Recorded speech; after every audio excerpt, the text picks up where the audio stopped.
Martin Truex Jr. gets his 4th career Sonoma win, his 2nd win of the season, absolutely had the most dominant car, leading 51 laps. Was there anything anybody else could have done? Outside of just goofy strategy and cautions falling at the wrong time, I felt like the best car won the race, and they were dominant. They did a great job driving forward. I actually noticed by about lap 10, I felt like he was a winning car. They'd driven themselves forward to 3rd, I think challenging to 2nd. They had really good stuff, and Martin knows how to get around this place, obviously, as you said. 4th win at Sonoma for Martin. You mentioned goofy strategies. I don't know if we call them goofy, but they definitely threw stuff at the wall to see what would hit, specifically the 8 and the 22 playing the strategy card. Yeah, definitely. The change here being that we don't have the caution thrown for the stage ends. So that changed up the strategy of how this all worked out. You saw the 8 and the 22. Let's go to the illustrator here. We've got them up here running around in the 10th to 12th place position. But then if you look at it here, right here, they both pitted, lap 22, 23. That was an opportunity to get to pit road before the stage ended. They flopped a little bit of track position. Didn't really play out for them. The one that did was this 2nd stop when they stopped here at 42 or 43. That got them early to when everybody else is going to come. They recovered a little bit, and the caution came at 50. That allowed them to cycle forward, ultimately giving the 8 car, Kyle Busch, stage 2 victory. And remember, we didn't see cautions at the end of the stages. And on the flip side, there were teams that wanted to capitalize on stage points. What were some of those teams? Yeah, if you look at, let's pull up the 16 car here, because when I first looked at them, I felt like this was a day that they didn't execute very well on pit road until I looked at the points and understood they're 33 points behind the cut line. They're trying to maximize all the points they can. When you looked at the stages at 25, they were right there. They ran through 25 to 26 to pit because they were in the top 5. Again, when we got close to the end of stage 2, where they were going to award stage 2 points, no caution given, but lap 55, they're sitting there at 6. That's stage points they can't give away when you're fighting that points deficit. Unfortunately, they ended up with, as you look at it, this caution right here, they came to pit road at the caution. That buried them back on track position. AJ recovered from that one and drove forward and ended up with a good day out of it. Really put together well for him. And there's one organization that has been absent from the conversation. That's Team Hendrick, and that might surprise some fans because we look at Chase Elliott, what he's able to do at road courses, Kyle Larson, just the season that William Byron's having, and as we look at projected versus actual finishes in the race. Chase Elliott and Kyle Larson were supposed to finish 1-2. Yeah, as we look at those projections, to refresh our fan base, what this is a culmination. Racing Insights, a group within NASCAR, they look back at prior team data, look at the racetracks they're at, how the performance of the race team's coming together, and they kind of put together a projection of where this is. And we look at these weekly. There's a few outliers, and this is one of those, but a lot of times they hit them. The Hendrick camp as a whole really front heavy in the projections and didn't really show that in the finishing positions. Let's go to the 5 and the 9 cars lap graph for the day and break that one down. As you look at it here, you see both the 5 and 9, they short pitted what would have been the first stage. This is like lap 22 or 3. That gets them where they could flip the racetrack. They get themselves track position. They're up in the top 10 and running along. Falling off later in the run, but they ended up staying out to that caution for Zane Smith's wheel that came around lap 50. That lost their track position back. It's interesting from this point, Cliff Daniels and Alan Gustafson took 2 different paths here. Cliff short pitted when everybody was going to stop here at 72, if you look right here, and that gained him track position going forward when everybody else pitted. On the flip side, Alan Gustafson, knowing he needs to win here, he plays the long game. He went long on this one and tried to get to the point, pitted later than most everybody else. I think he was one of the last cars to pit.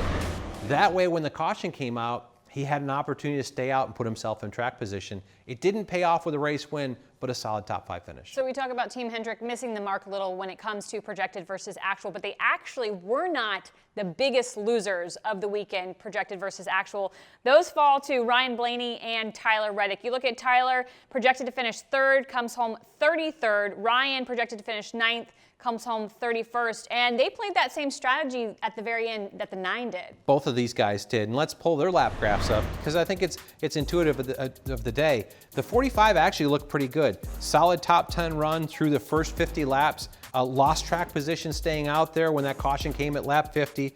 Kind of bounced around there. they were in a position, they went a little bit later in the pit cycle, put them in a position to stay out like Alan Gustafson in the 9 car did at that caution that happened in the 90s there. They were forward, but they got a cut tire. Had to come to pit road, then had to do a pass through for cutting through the race course. So that's what buried them back to this point. I thought their race car was decent, but they kind of worked their way backwards and ended up in a tough position. Ryan Blaney, he was the 3rd car that stayed out on that late caution, projected 9th, ultimately comes home 31st, but he had a little help. Yeah, they didn't have a very good day at all. They struggled, and I think they were trying some different things. That's what it sounded like on the broadcast. They cycled forward with that stay out call late and got themselves up there. They ended up in a couple times, they ended up off course there late, and that was part of it. Was early in the day. They had a speeding penalty on pit road that buried them to take a wave around. It put them in the back, and they never recovered from it. So the 45 of Tyler Reddick and the 12 of Ryan Blaney, both with late race woes. They weren't the only ones, though. Michael McDowell, although he salvaged a top 10 finish, had a big moment on pit road. Yeah, definitely did. It came down pit road at that caution at 93, I think it was. Came down pit road 3rd. A great position to be in here. A tough situation, but 2 weeks ago at Charlotte at the Coke 600, they lost a wheel on racetrack. They lost their front changer, they lost their jackman. This is a substitute changer. Let's take a look at the video here. Front changer taking the right front tire off. We're gonna stop it right here. If you look at it, right here you can see the gun above the wheel there. There's teeth in the gun socket. The nut is no longer engaged in that socket. The way these mechanisms work, they're magnetic. They hold together that way. So either in taking the gun away from the wheel, he got it, the angle change where it kind of pried the nut out of the socket, or the socket wasn't fully engaged in the nut to start with. It's not engaged here. A good recovery in his case, because when the wheel goes in, he sticks the gun, he realizes the nut's not there, goes to the spare nut on his belt, puts it on, lost 8 positions, but could have been much worse. So as we look at this, you kind of mentioned the angle of the gun. Is this a user error or a malfunction of the part? I don't feel it's a part issue. It's pretty straightforward. This nut, once it's magnetized into that socket, it stays there. If you get that kind of, if you think about it, as you're pulling it out, the magnet with it, if you cock the gun and you get an angle in it, it will pull that nut away from that magnet. So like you mentioned, cost them on pit road. He came in 3rd, went out 11th.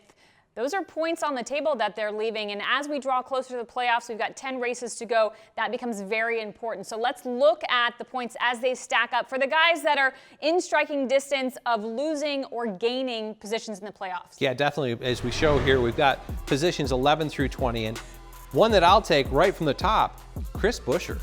He's done a great job he was on the bubble here halfway through the regular season to now, and he's vaulted himself to the top of this list. So let's look at the points gained over the last 5 races. And like you said, Chris Buescher at the top of that list. Bubba Wallace standing out to me. He had that string of top 5 finishes. That did him well because at one point earlier in the season, he was outside the playoff picture. Yeah, definitely moved himself up into the 15th position here. I think anybody anybody on this list is still a little nervous about where they are, but their projection and their trajectory is going in the right direction. Alex Bowman here, 16th. He's the cutoff guy right now, and he's at the bottom of this points list, but let's make sure that we share with everybody, he missed 2 of the 5 races to make this sum up, so it's not indicative of how good they run. Yeah, the other thing that jumps out towards the bottom of the list, Ty Gibbs. We have seen him be strong recently. He's found himself in the top 10, top 5 running position in races.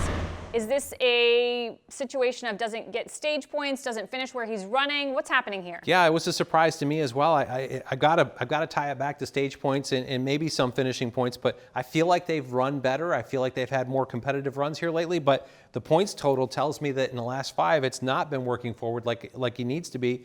18th in points, still within striking distance. Be interesting to see how the rest of the regular season plays out. So we talk about momentum. Chris Buescher, Bubba Wallace, obviously having great weeks, great points weeks for them and for the teams that have been winning races too. This off weekend that's coming up, is this a momentum killer or a much needed break? I think some will tell you it's a killer, but I think most all the race team guys will tell you it's a much needed break. This is a grind of a season, 36 races. We only get one off weekend. This is it. A chance to rejuvenate, a chance to have a little family time, a chance to get away from the race cars for a little bit. I think much needed and much needed for preparing yourself for the grind that is the next 10 races to the playoffs, not to mention playoffs beyond. Yeah, so a 20-race stretch these teams are about to go through after the off weekend. We'll see who's strong when we head to Nashville Superspeedway.